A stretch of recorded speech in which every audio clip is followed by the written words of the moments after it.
Drama serial جانثار آخرکار اپنے اختتام کی طرف پہنچ چکا ہے اور آج اس کی آپ لاسٹ ایپیسوڈ دیکھیں گے جس میں کشمالہ سب کے سامنے فائنلی ایکسپوز ہونے والی ہے اور اس کا بہت ہی بھیانک انجام ہونے والا ہے۔ تو دعا تمام ثبوت سمیت نوشیروان کے گھر ایک دفعہ پھر پہنچ جائے گی جبکہ وہاں پر نوشیروان کے بڑے بھائی جوار کی برسی چل رہی ہوتی ہے۔ جعفر بہت ہی پہلے ہی دعا کے ساتھ مل چکا تھا اور دونوں مل کے کشمالہ اور سرفراز کے خلاف ثبوت جمع کر رہے تھے اور جعفر بہت پہلے ہی اس چیز کی کھوج میں بھی تھا کہ بڑے سائیں یعنی کہ زوار کے قتل کے پیچھے کس کا ہاتھ ہے۔ تو جعفر کو اسی تفتیش کے دوران زوار کی ایک کھوئی ہوئی ڈائری ملتی ہے جسے کشمالہ نے بہت چھپا کے رکھا تھا کیونکہ کشمالہ کو یہ ڈر تھا اگر یہ ڈائری کسی کے ہاتھ لگ گئی تو اس کا اصل چہرہ سب کے سامنے آ جائے گا، لیکن جعفر کے ہاتھوں کو وہ ڈائری لگ چکی ہے جس میں زوار نے اپنے تمام تکلیف اور دکھ لکھے ہوئے تھے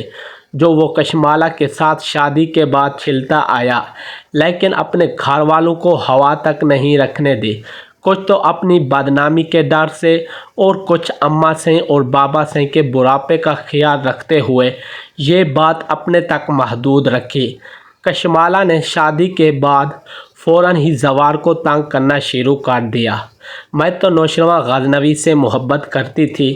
جب آپ لوگ رشتہ لے کر آئے نوشیروان آگے بڑھ کے میرا ہاتھ پکڑ کر لے گیا تھا اور میں یہی سمجھی کہ میری شادی نوشیروان سے ہونے والی ہے، لیکن مجھے پتہ نہیں چلا کب کیسے اور کیوں میری شادی آپ کے ساتھ فکس ہو گئی، لیکن یاد رکھیے گا یہ شادی زیادہ عرصہ نہیں چلے گی کیونکہ میں نوشیروان کو حاصل کر کے ہی رہوں گی، چاہے اس کے لیے مجھے آپ کی جان لینی پڑے۔ بابا سیں زوار کی ڈائری پڑھتے جاتے ہیں اور روتے جاتے ہیں اور ایک ایک کر کے سارے راز کھلتے جاتے ہیں۔ میرے بڑے بیٹے کی جان لینے کے پیچھے دراصل یہی کشمالہ تھی۔ دوسری طرف جعفر دعا کو کال کر کے کہہ دیتا ہے بی بی سیں کل زوار سیں کی برسی ہے،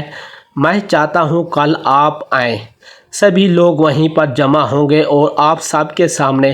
اپنی بے گناہی ثبوت پیش کر سکتی ہیں۔ تو دعا اب گھر پہنچ آتی ہے۔ نوشیروان اپنے سامنے دعا کو یوں اچانک دیکھ کر ایک دم سے حیران اور پریشان ہو جاتا ہے اور اسے کہہ ہی دیتا ہے تم یہاں پر کیوں آئی ہو؟ دعا کہتی ہے میں آپ سے ملنے آئی ہوں، کیا میں اپنے شوہر سے مل نہیں سکتی؟ آپ کو دیکھنے کا دل چاہ رہا تھا۔ اماں سے بھی وہاں پر موجود ہوتی ہے جو دعا کو بہت غصے سے دیکھ رہی ہوگی۔ دوسری طرف کشمالہ بھی وہاں پر موجود ہے جسے پورا یقین ہے کہ وہ نوشیروان کے دماغ میں دعا کی بدگمانی پیدا کر دی ہے تاکہ نوشیروان دعا کو ذلیل و رسوا کر کے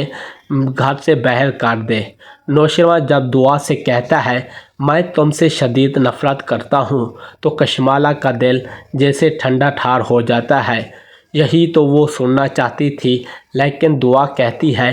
آپ کا چہرہ آپ کے الفاظ کا ساتھ کیوں نہیں دے رہا؟ آپ نے کہہ تو دیا ہے آپ مجھ سے نفرت کرتے ہیں، ان کے بارے میں آپ کیا کہیں گے؟ جو نوشیروان دعا کی یہ بات سن کے نگاہیں ادھر کر لیتا ہے کیونکہ وہ دعا کی طرف دیکھنا نہیں چاہتا، کیونکہ بے شک وہ دعا کو اپنی زندگی سے نکال دیا، اگر وہ دعا کی طرف دیکھے گا تو اسے چھوڑنے کا جو فیصلہ کر چکا ہے اس پہ شاید عمل نہ کر سکے۔ دعا نوشیروان کا دل کا حال جان لیتی ہے، اس لیے اسے کہتی ہے نوشیروان آپ مان ہی کیوں نہیں جاتے کہ آپ آج بھی مجھ سے محبت کرتے ہیں، کوشش کر رہے ہیں نفرت کرنے کی، لیکن کوشش کے باوجود بھی آپ خود سے نفرت نہیں کر سکتے۔ لیکن نوشیروان دعا سے کہتا ہے ہمارے بیچ جو کچھ تھا اب وہ ختم ہو چکا ہے۔